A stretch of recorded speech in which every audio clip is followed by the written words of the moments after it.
10h. RTS Info, Sandra Viscardi. Les jeunes Suisses passent en moyenne près de 5 heures le week-end ou 3 heures en semaine sur leur smartphone et sur Internet chaque jour. Constat dressé par Swisscom et la Haute École zurichoise spécialisée en sciences appliquées.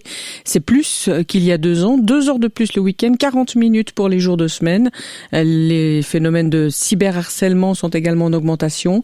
L'étude est réalisée tous les 2 ans depuis 2010. Elle interroge près de 1000 jeunes âgés de 12 à 19 ans et issus des 3 grandes régions linguistiques. Cette 6e édition a été effectuée durant le confinement, ce qui a peut-être influencé les résultats. Les personnes en fin de vie doivent bénéficier d'un traitement et d'une prise en charge adaptée de leurs besoins.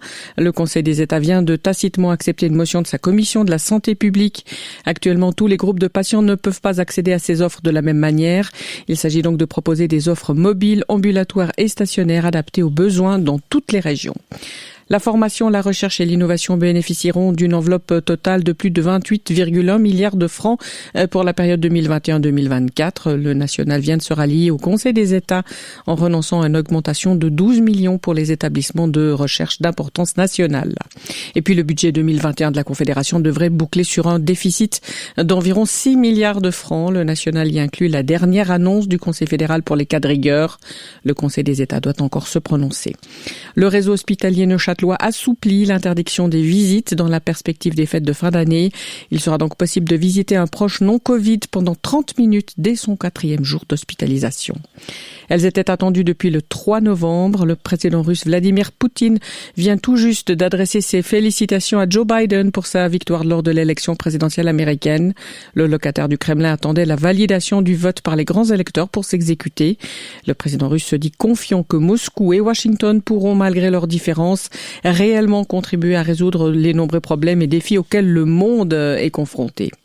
Ce matin, le Premier ministre français Jean Castex incite les élèves qui le peuvent à courber l'école jeudi et vendredi afin de s'assurer de ne pas être contaminés pour Noël. La France sort aujourd'hui de son 2e confinement. Et puis le leader du groupe djihadiste Boko Haram revendique ce matin l'enlèvement de centaines de lycéens dans le nord-ouest du Nigeria.